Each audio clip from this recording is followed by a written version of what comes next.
नमस्कार, स्वागत है आपका हमारे खास कार्यक्रम बड़ी खबर में। मैं आपके साथ रवि राजपूत। देश दुनिया की तमाम बड़ी खबरें आज मैं आपके सामने परोसने वाला हूं। तो पहली जो बड़ी खबर है वो दिल्ली से है।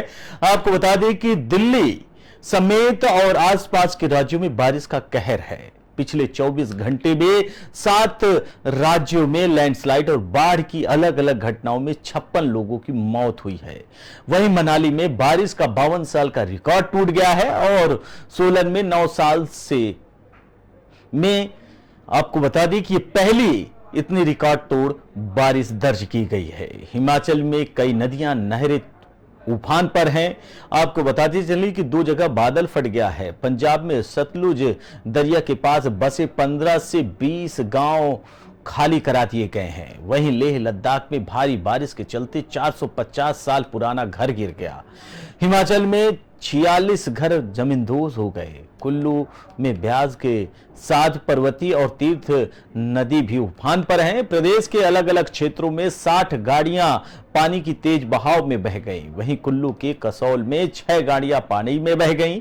देश की कुल बारिश अब सामान्य से अधिक हो गई है। वहीं 9 जुलाई तक सामान्य बारिश 239 mm होती थी, लेकिन इस बार इसका आंकड़ा बढ़ गया है और यह पहुंच गया है 243 mm, जो 2% ज्यादा है। दिल्ली में बारिश का 41 साल का रिकॉर्ड टूटा है। गुरुग्राम में सड़कें नदी बन गई हैं।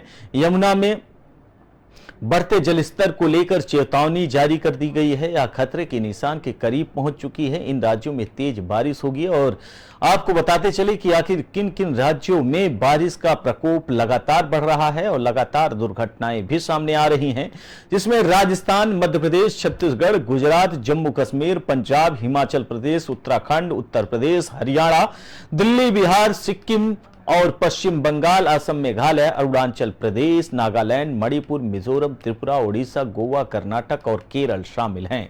इन राज्यों में हल्की बारिश माना यह जा रहा था कि हो सकती है, लेकिन बारिश का जो प्रकोप है वो बढ़ गया। वहीं तमिलनाडु, तेलंगाना, महाराष्ट्र और झारखंड में बिजली चमकने के साथ हल्की बारिश के अनुमान लगातार जारी किए गए हैं। मौसम विभाग ने लगातार अलर्ट जारी किया है। कई राज्यों में भारी बारिश के कारण लोगों को अपनी जान गंवानी पड़ी है, घर छोड़ना पड़ा है।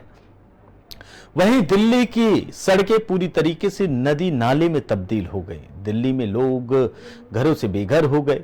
आपको बता दें कि लोगों को अपने घरों से निकलना पड़ा। भारी बारिश के कारण लोग मुसीबतों का सामना कर रहे हैं। वहीं सीएम अरविंद केजरीवाल ने सांसद, मंत्रियों और जो अधिकारी हैं उनको निर्देश दिए हैं कि जनता भारी बारिश के कारण परेशान है, इसमें किसी को छुट्टी लेने की जरूरत नहीं है। सभी को जनता के हित में काम करना होगा। फिलहाल ये तस्वीरें गवाह हैं कि बारिश ने कैसा अपना विकराल रूप धारण किया है। लोग सड़कों पर चलने के बजाय अपने आप को नालों पर महसूस कर रहे हैं। गाड़ियां फंस गई हैं, लंबे लंबे जाम दिखाई दे रहे हैं।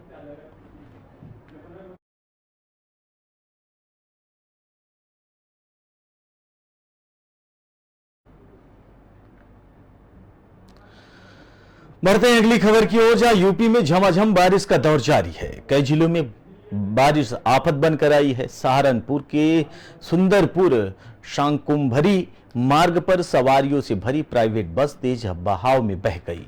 ग्रामीणों की मदद से बस सवार यात्रियों को बाहर निकाला जा सका। वहीं आपको बता दें कि आज पूरे प्रदेश में बारिश का अलर्ट जारी किया है। राज्य में आपदा विभाग के मुताबिक प्रदेश में 24 घंटे में बारिश से जुड़े हादसे में 34 लोगों की मौत हुई है। गाजियाबाद में भारी बारिश से लोनी के दौलत नगर में रविवार को 1 मंजिला तक मकान पानी में डूब गए। दौलत नगर में 8 से 12 फुट तक पानी बह रहा है। वहीं 33 लोग फंसे हुए बताए गए हैं। इन लोगों ने घरों की छतों पर जाकर अपनी जान बचाई है। रात में रेस्क्यू ऑपरेशन के लिए एनडीआरएफ के जवानों को लगाया गया। टीम ने रस्सी और नाव के सहारे लोगों को डूबे घरों से बाहर निकाला। करीब 4 घंटे तक चल रहे रेस्क्यू में 33 लोग और 5 जानवरों की जान जा चुकी है। वहीं मौसम विभाग ने आज 10 जिलों में भारी बारिश के कारण चेतावनी दी है कि खास सतर्कता बरतने के निर्देश भी दिए हैं। मौसम विभाग ने मौसम को देखते हुए गाजियाबाद, नोएडा, हापुड़, बुलंदशहर में 12वीं तक के स्कूलों में छुट्टी के निर्देश दिए हैं। वहीं कानपुर, लखनऊ, प्रयागराज में देर रात जमकर बारिश हुई।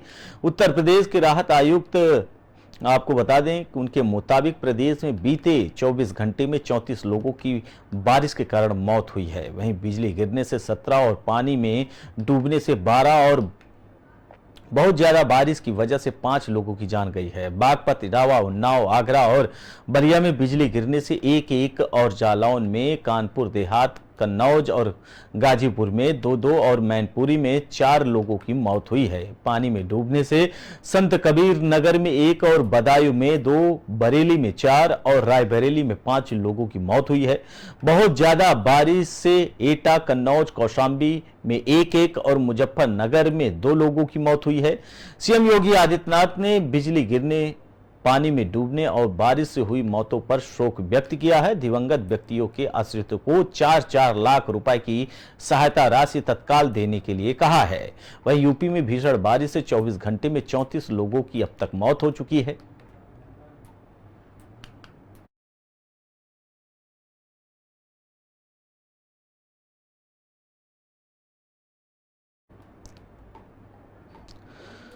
बढ़ते हैं अगली खबर की ओर, जहां हरियाणा में यमुना नदी खतरे के निशान से ऊपर बह रही है। यमुनानगर में हथनी कुंड बैराज का वाटर लेवल बढ़ने लगा है। यमुना नदी के कैचमेंट एरिया में 2 दिन से लगातार बारिश हो रही है, जिसके चलते रविवार सुबह यमुना नदी के हथनी कुंड बैराज में लगभग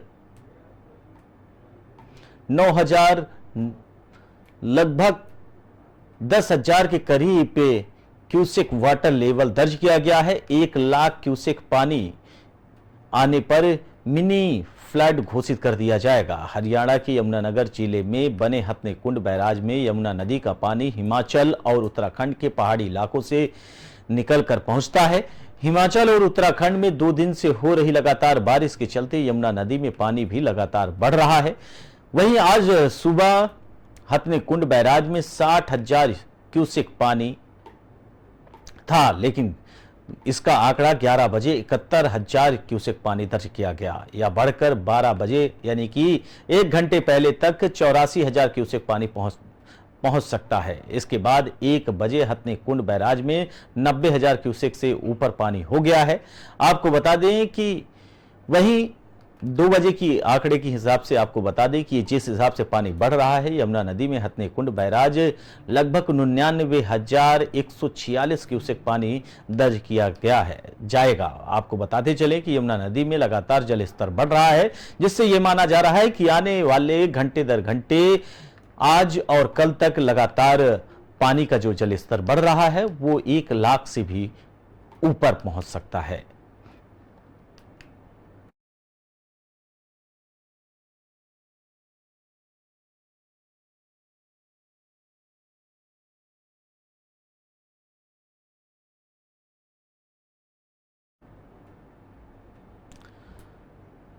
बढ़ते हैं अगली खबर की ओर, जहां एनसीपी में फूट के बाद शरद पवार महाराष्ट्र के दौरे पर निकले हैं। शनिवार को उन्होंने नासिक के येवला में जनसभा की। इस दौरान पवार ने कहा कि मैंने कुछ लोगों पर भरोसा करके गलती की, वो गलती अब दोहराऊंगा नहीं। नासिक निकलने से पहले पवार ने मीडिया से बातचीत में कहा कि वे ना तो रिटायर्ड हैं और ना ही थके हुए हैं और ना ही रिटायर्ड होंगे। फिलहाल क्या आप जानते हैं कि मोरारजी देसाई की किस उम्र में प्रधानमंत्री बने थे? उन्होंने ये प्रश्न किया है जनता से और उन्होंने आगे कहा कि मैं प्रधानमंत्री या मंत्री नहीं बनना चाहता, सिर्फ लोगों की सेवा करना चाहता हूं।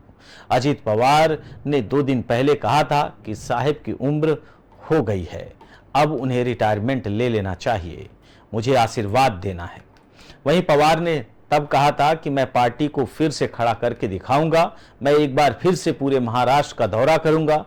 एनसीपी नेता जितेंद्र आव्हाड का कहना है कि शरद पवार लोगों से मिलने और पार्टी को फिर से खड़ा करेंगे, हम लोग साहब के साथ खड़े हैं। उधर महाराष्ट्र के पूर्व मुख्यमंत्री उद्धव ठाकरे भी पार्टी को मजबूत करने के लिए कल से राज्य का दौरा शुरू करेंगे। दिल्ली में गुरुवार को एनसीपी की कार्यकारिणी की बैठक के बाद शरद पवार ने कहा कि पार्टी का अध्यक्ष मैं हूं, कौन क्या कह रहा है मुझे इससे कोई लेना देना नहीं है, किसी और की कुछ कहने की अहमियत नहीं है, उनके दावों में कोई सच्चाई नहीं है। पार्टी के नाम और चुनाव चिन्ह के मुद्दे पर एनसीपी चुनाव आयोग से संपर्क करेगी।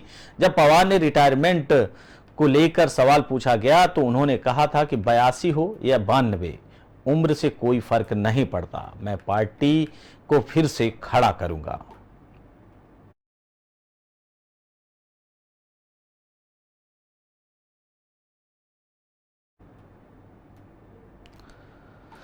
बढ़ते हैं अगली खबर की ओर, जहां उत्तर प्रदेश में भारतीय जनता पार्टी का जनसंपर्क अभियान यूपी की कई जिलों में उम्मीद के मुताबिक प्रदर्शन नहीं कर पाया, जिसकी प्रगति से राष्ट्रीय अध्यक्ष जेपी नड्डा नाखुश नजर आए। महाजनसंपर्क अभियान को आगे बढ़ाने के साथ साथ अब बीजेपी ने असफल नेताओं के सामने एक नई जिम्मेदारी रखी है। उन्हें एक बार फिर से बड़ी संख्या में लोगों को जुटाना होगा ताकि डिफाल्टर जिलों में भी महाजनसंपर्क अभियान को सफल बनाया जा सके। यह अभियान अब 15 जुलाई 2023 तक बढ़ाया जाएगा। जून में पार्टी के जनसंपर्क अभियान के दौरान कई जिलों में बीजेपी सांसदों की कमियां उजागर हुई थी। वहीं लाभार्थियों की सार्वजनिक सभा आयोजित करने के लिए लगभग 10,000 की भीड़ निर्धारित की गई थी, लेकिन कम से कम 1 दर्जन जिलों में भारतीय जनता पार्टी की भीड़ काफी कम रही, जिससे राष्ट्रीय अध्यक्ष जेपी नड्डा नाखुश नजर आए।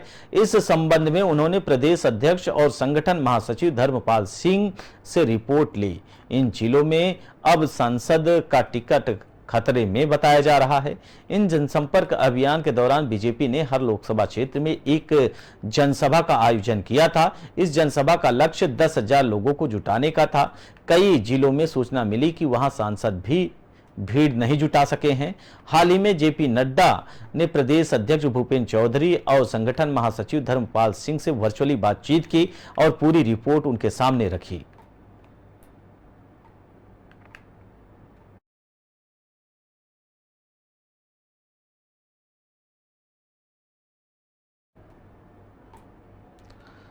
बढ़ते हैं अगली खबर की ओर, जहां पश्चिम बंगाल के 4 जिलों के 697 बूथों पर आज फिर पंचायत चुनाव की वोटिंग हो रही है। इनमें मालदा, मुर्शिदाबाद, पुरुलिया, बीरभूम और जलपाईगुड़ी और दक्षिण 24 परगना शामिल है। आज होने वाले चुनाव में सबसे ज्यादा बूथ 175 मुर्शिदाबाद और उसके बाद 112 बूथ मालदा में है। 8 जुलाई को पंचायत चुनाव के लगभग 73,887 ग्राम पंचायत सीटों में से 64,874 पर मतदान हुआ था। कई इलाकों में बूथ लूटने, बैलेट पेपर फाड़ने और बैलेट पेपर में आग लगाने और बम फोड़ने की घटनाएं हुई। जिन बूथों पर बैलेट बॉक्स से छेड़छाड़ और हिंसा की घटनाएं देखी गई थी, आज उन्हीं पर दोबारा मतदान हो रहा है। चुनाव के दिन 6 जिलों में 16 लोगों की मौत की खबर आई थी। इसके साथ ही एक महीने में जान गंवाने वालों की संख्या बढ़कर 35 हो गई है। 8 जून को चुनाव का ऐलान होने के बाद से 7 जुलाई तक 19 लोगों की जान गई थी। वहीं बीएसएफ डीआईजी एसएस गुलेरिया ने कहा कि राज्य चुनाव आयोग ने सिर्फ 7 जून को सेंसिटिव बूथ पर संख्या बताई, उनकी लोकेशन या कोई और अन्य जानकारी नहीं दी गई। यहां पर सेंट्रल आर्म्ड पुलिस फोर्स यानी कि सीएपीएफ को 59,000 ट्रूप और 25 राज्यों की आर्म्ड पुलिस भी मौजूद थी, लेकिन इसका ठीक तरीके से इस्तेमाल नहीं किया जा सका। राज्य सरकार ने बताया था कि सिर्फ 4,834 सेंसिटिव बूथ हैं जिन पर सीएपीएफ को तैनात किया गया था, लेकिन असल में यहां कई ज्यादा सेंसिटिव पुलिस बूथ थे और बीएसएफ की तैनाती तो स्थानीय प्रशासन की मांग पर की गई थी। चुनाव के दौरान हिंसा फैलाने के आरोप को लेकर बंगाल चुनाव आयुक्त राजीव सिन्हा ने कहा कि यह जिम्मेदारी जिला प्रशासन की थी, चुनाव के दौरान भीड़ को कंट्रोल करें। उन्होंने आरोप लगाया कि सेंट्रल केंद्रीय बल बंगाल में समय रहते कंपनियां तैनात नहीं कर सका।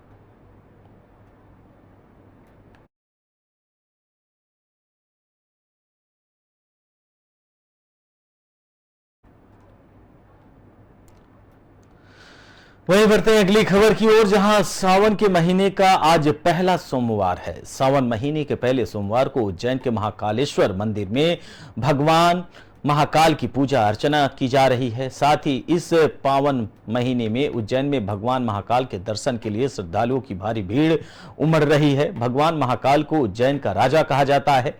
ऐसे में वो सवारी के रूप में सोमवार को प्रजा का हाल जानने बाहर निकलते हैं। इसके बाद भगवान भोग ग्रहण करते हैं। भगवान महाकाल का जो प्रोटोकॉल होता है वो भी राजा की तरह ही होता है। भगवान महाकाल का हर दिन भस्म आरती से लेकर शयन की आरती का प्रोटोकॉल होता है, लेकिन सावन में इसमें थोड़ा फर्क आ जाता है। सावन महीने में हर सोमवार को भगवान महाकाल व्रत भी रखते हैं।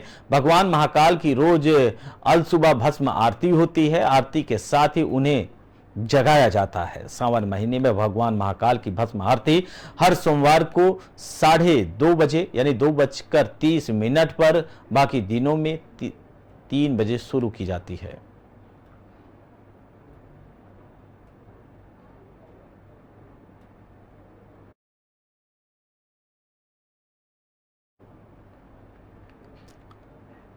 फिलहाल इस बुलेटिन में हमारे साथ इतना ही। बाकी देश दुनिया की तमाम बड़ी खबरों से जुड़ने के लिए देखते रहिए पी न्यूज। नमस्कार।